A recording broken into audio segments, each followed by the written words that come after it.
first, let us start, please, by you telling us what the United Nations Sustainable Stock Exchanges Initiative does. What is this, this idea of sustainable stock exchanges? Thank you, Anita. I'm happy to be with you here today.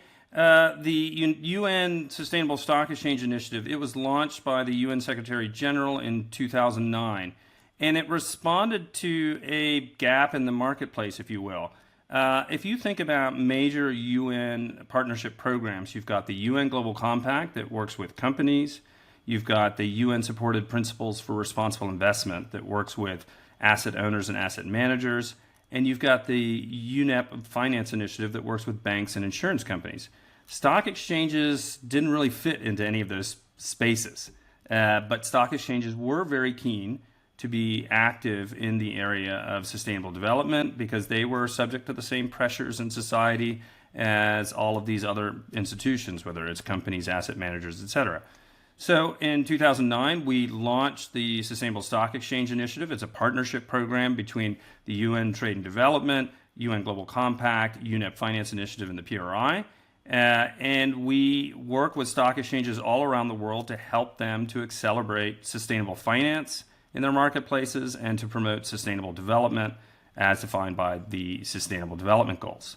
We have today over 130 members, so most exchanges in the world. We're never going to have thousands of members. There's only about 196 UN member states, if I remember correctly. And typically each country only has one exchange. Some countries have got maybe two or three, it depends. And if you start to add in derivatives exchanges, which we also have as members, then you can have maybe 4, 5, 6, something like that. But it's not a huge number. We're not going to have thousands of exchanges. So we have most of the exchanges in the world, including most of the exchanges in Africa. Wow, and I mean that's an interface between business and the economic world in the sense of getting financing. But I'm interested in this idea of a sustainable stock exchange and board gender equality. How would board gender equality fit into a sustainable stock exchange? Right. So with the stock exchanges, why does the UN work with stock exchanges? We're working with them because they are the intersection point, as you mentioned, between all of these key market players. They are the intersection between listed companies, between asset managers or investors, and between regulators and policymakers. It's all comes and crosses their desk. And as of this intersection point and this focal point in the marketplace, they have an enormous influence on other market participants. And in that way, they also influence things like governance practices, corporate governance practices, through listing rules and other standards that they put in place, standards, codes, and so on. So, for example, in the South African context, the Johannesburg Stock Exchange, they are in charge of listing rules for the marketplace. They have also adopted the King Code on corporate governance, which covers other sustainability aspects as well. So they are the ones that put these basic standards into place and are there also to provide education programs to help educate listed companies.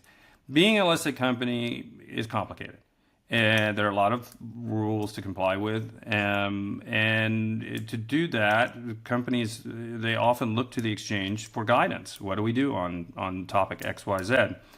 And that's also true when it comes to corporate governance issues. It's true when it comes to sustainability issues.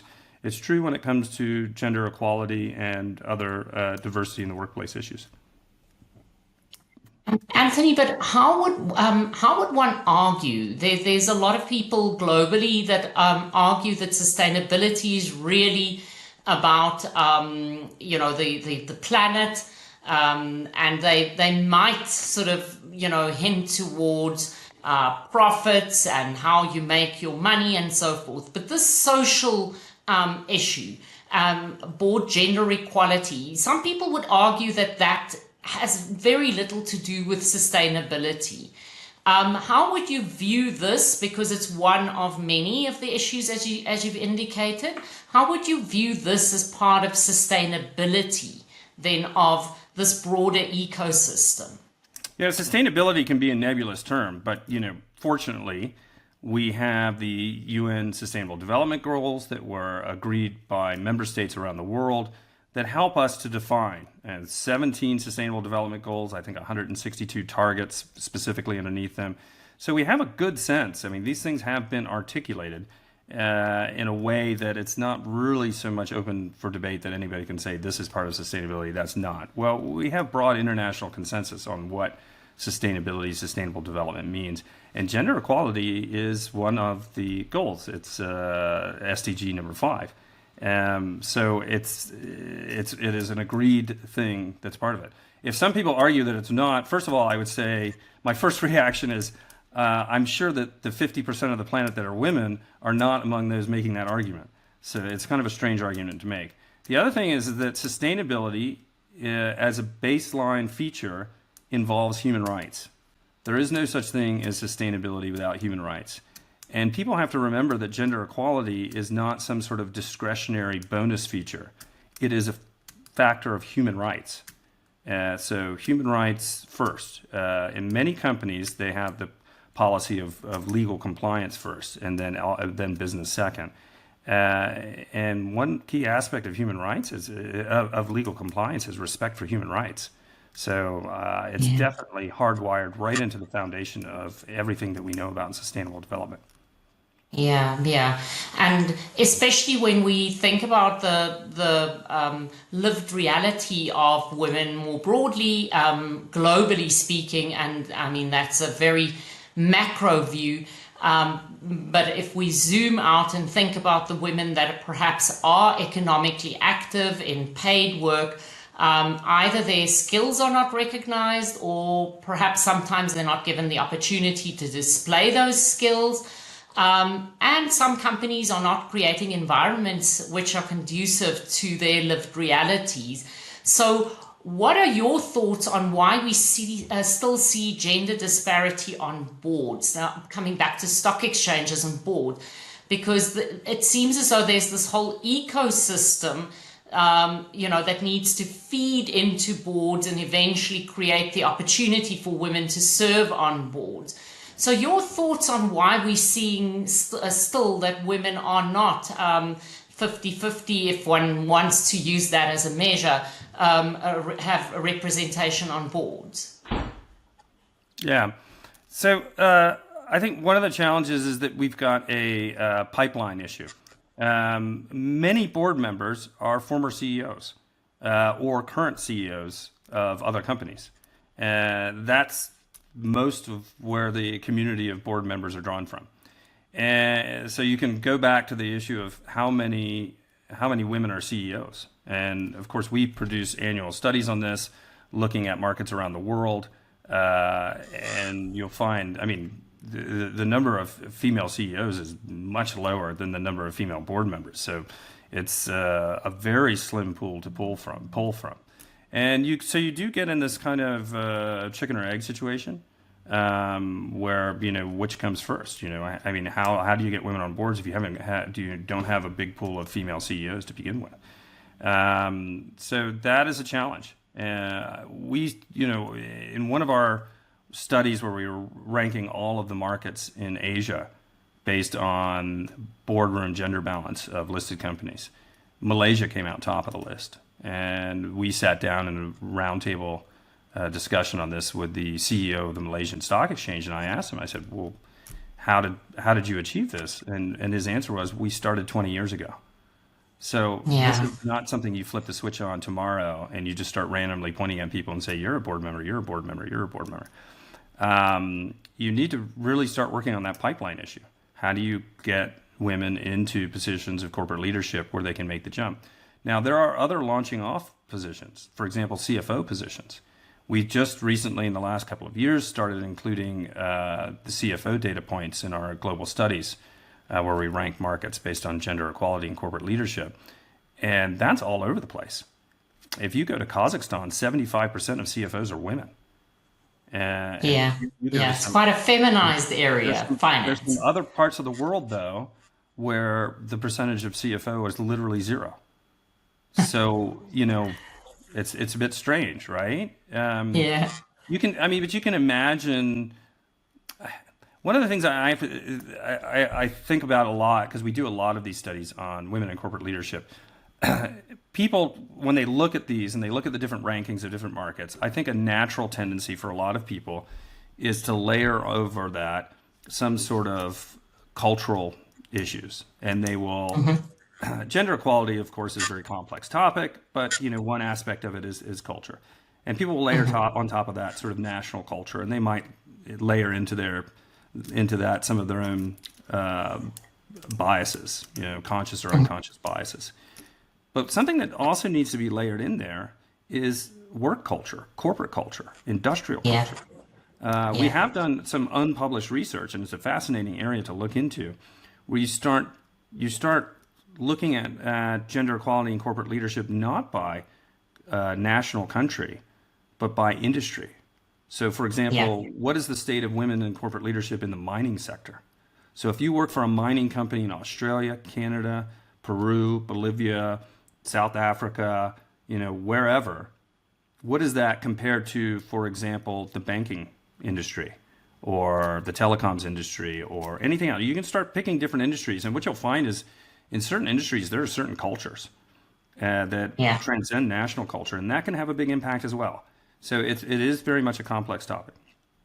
Yeah, yeah, and definitely this, that the idea of or corporate culture, it is really all about whether the way in which things are done in those environments allow for women's predominant life experience, and I think that has changed over time as well. As medical technology has changed, women are having kids at different times. They may choose not to have children. Children is not necessarily the big issue. I mean, we've seen a gold mining company, a woman with three children, so children is not necessarily the issue, but it's about lived experience, and then also whether there's stereotypes about a woman, whether a woman is strong enough to be able to act as, let's say, a CEO in those very male-dominated type industries. So I agree with you. That's a very big area of research, and certainly we've made progress there, but a lot more needs to be done. And I want to, on that, the idea of masculine, feminine, in your Sustainable Stock Exchanges report on gender equality metrics, and just for anybody listening, this is available for free download from the Sustainable Stock Exchanges website, and they're really fantastic reports there. But that report, Anthony, states that risks are reduced through board gender equality. Now, what does that really mean in what you understand about that? Why would gender equality reduce risks, at board level? And this is about the governance of organizations. Well, I think that there are a number of reasons. I mean, one thing I would touch on is and this is a fairly traditional point in the world of corporate governance. If people think it's radical and new, it's not. And that is that what you really want is diversity of viewpoints in a board. And what you want to avoid is groupthink. If you have 10, 12, 15 people on a board who all think exactly the same way on every issue, then all of them but one is totally irrelevant and unnecessary. I mean, Yeah, they just don't serve any purpose on that board. Boards are there to act as kind of a check and balance on management. The job of any board member is to ask intelligent questions to keep management in check. Management has blind spots. Companies fail. They fail all the time. I mean, you work at Stellenbosch Business School. There's a reason why students are trained in business, why you can actually get a degree in this is because it's complicated. Too often there's this myth in our society that business is some sort of mathematical formula. And oh, you shouldn't do that. It'll hurt business. How do you know it'll hurt business? There's all kinds of people who make mistakes every day at business, and they never intended to. There's companies that go bankrupt all the time. On the stock market, there's tons of stocks that go down all the time.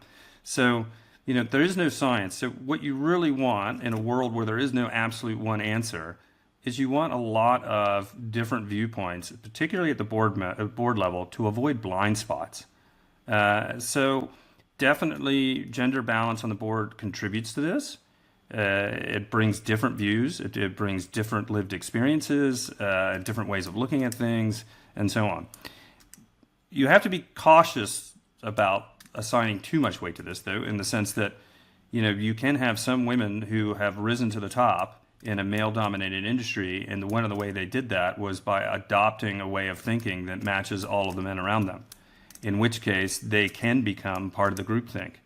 Yes. So that is a challenge. The other thing, too, is if you have women as a minority on a board, like a tiny minority, so you've got one or two women, it also kind of dilutes that effect of if you're sitting on a table and with 12 other people and everybody else says, yeah, that's a great idea, but you don't think it's a great idea, you're going to be less likely to say that. You're going to be less likely to raise your hand and say that. It's a fascinating area of psychology, and there's been a lot of studies on this where people just are less likely to stick up their hand and say, yeah, I don't think so. I think that's wrong.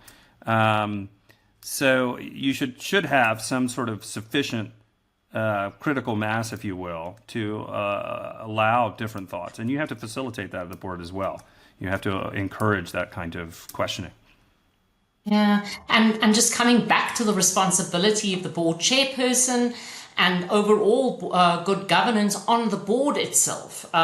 Looking at how the board does its selection of candidates, how it prepares those candidates for the job that it needs to do. Kind of does a due diligence on board functioning. It's so incredibly important for that to happen, and I don't think it gets taken up as seriously as it should. I'm hoping through your work, that a lot more is available to boards to help themselves to do it.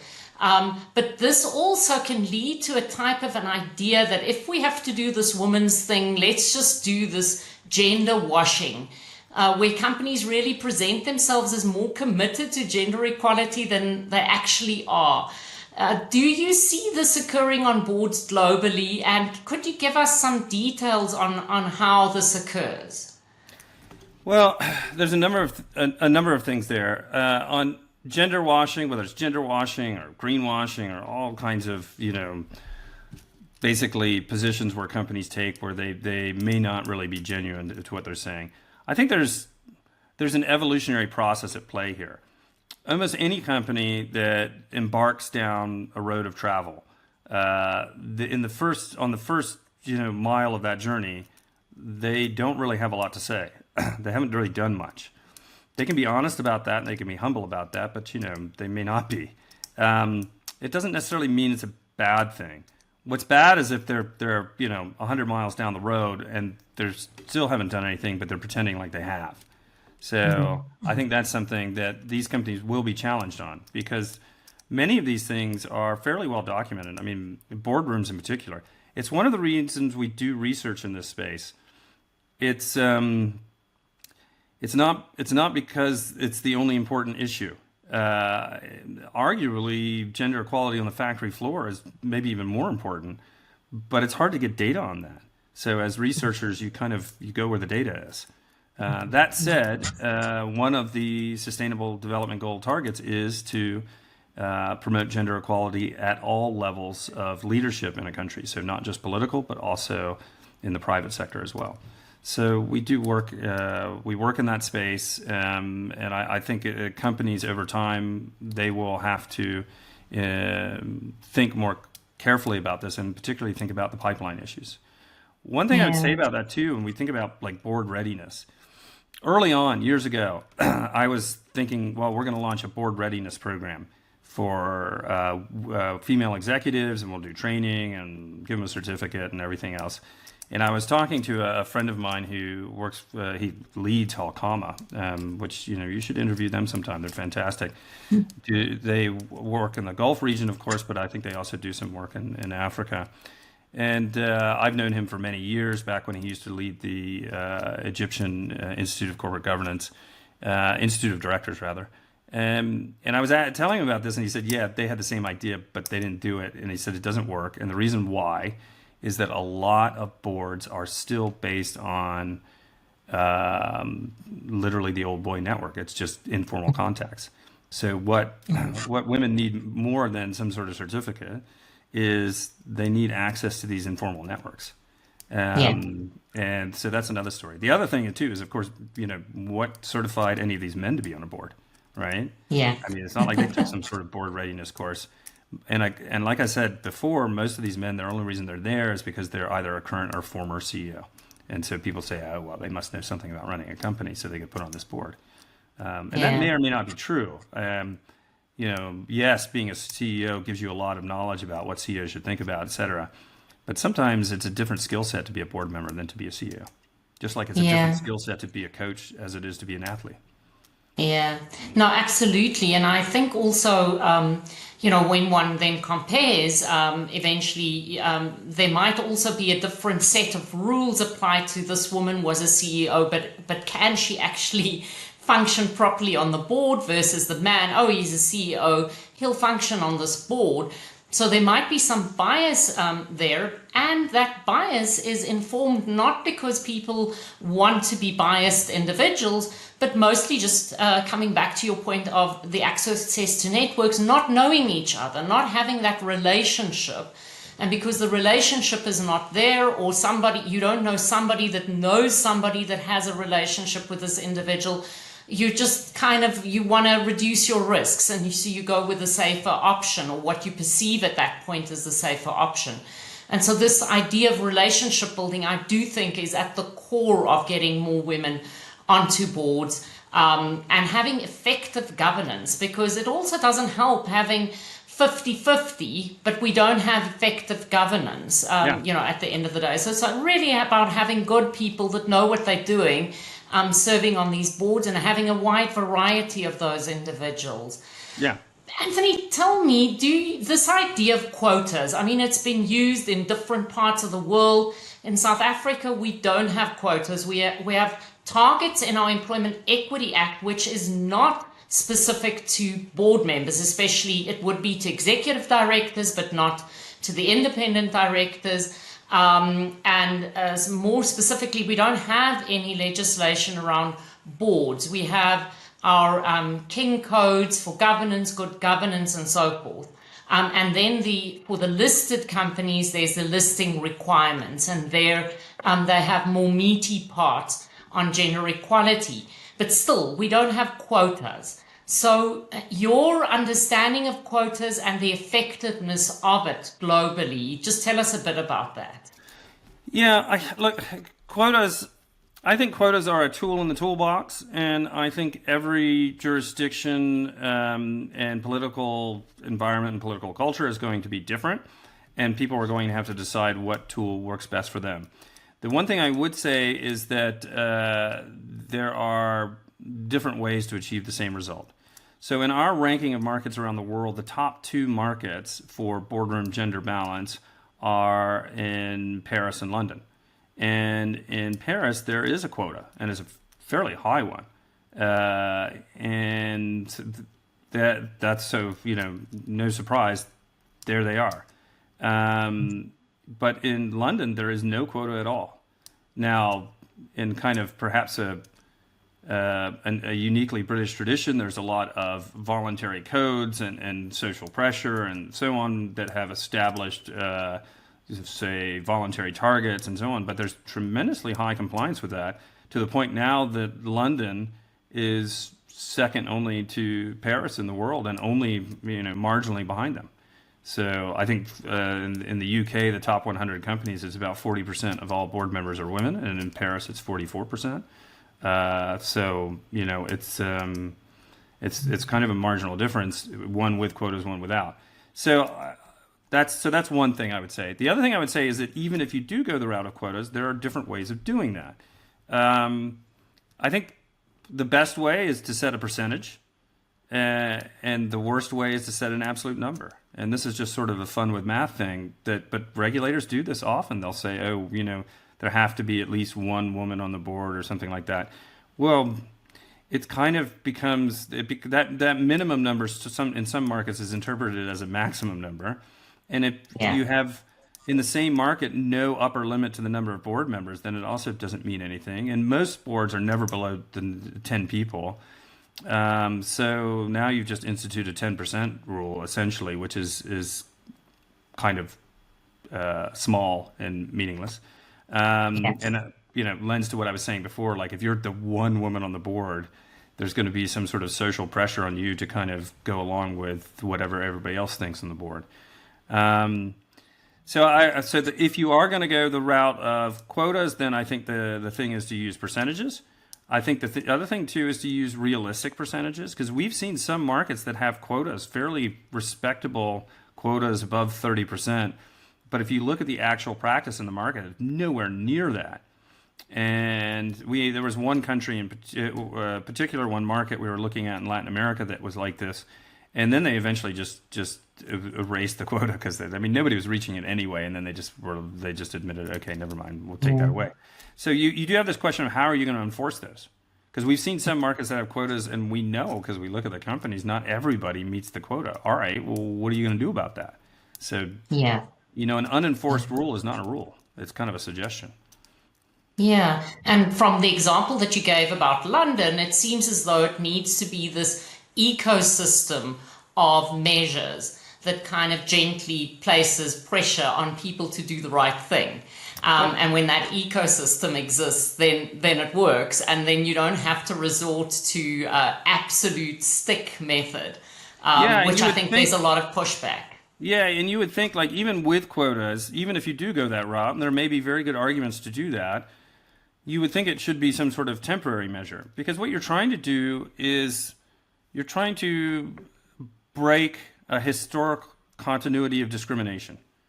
And you need to have this kind of short circuit where you say, okay, we are going to break that now and move to a new era where we don't have that kind of discrimination.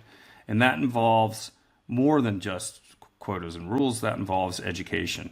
It involves a cultural change, a corporate culture change, and a different way of thinking. And once you've achieved that, then also these quotas don't matter. If the only thing that's keeping women on boards is a quota, then something's wrong. That something is wrong in that marketplace. So in some Absolutely, ways, you absolutely. almost want to have a system that succeeds without quotas. That would somehow, it seems to me like it has more legs and will go in the long run. On the other hand, I can easily understand the argument because in some markets, some companies, you can see, because one of the data points that we include in our annual rankings is the number of all male boards. Yeah, So out of the top 100 companies by market cap, we can tell you all male boards. And in some markets, it's shocking. I mean, yeah, it's like 70% of the companies. I think that's the worst market that we look at. Is like 70% of the companies have all male boards. Now, this is clearly that the thought never crossed anybody's mind. Just never even occurred to them that maybe we should have a woman in this room. It would come as a huge surprise to them to think that. And so in situations like that, yeah, maybe you need a quota just to wake everybody up and realize, oh yeah, we should have done that. There's so many things in life that we look back on now and we think, oh yeah, why didn't we do that? Like when you look at old movies and you see cars that didn't have headrests and you think, wow, didn't everybody get whiplash? And you yeah. think, cars didn't have seat belts regularly until like the 1970s or something. And we think, well, why wouldn't they not do that? It seems obvious. And so I think there are things like this when we look at some markets and we see the prevalence of all male boards. It should be one of those things that people look back in history and be like, wow, did nobody ever notice that when you were sitting around the table? And it never occurred to anybody that something's wrong here? And it's specifically what you're referring to, and that's such a beautiful example that you're giving is if we don't have those diverse opinions coming in and waking us up to it, it won't happen. And so it is important for, an initiative such as the Sustainable Stock Exchanges Initiative, the work that gets done at universities, the corporate players that are interested in sustainability, also including social sustainability, to really come to the table and do the right thing. So I want to really thank you, Anthony. This was most insightful. Thank you for sharing your knowledge with us today.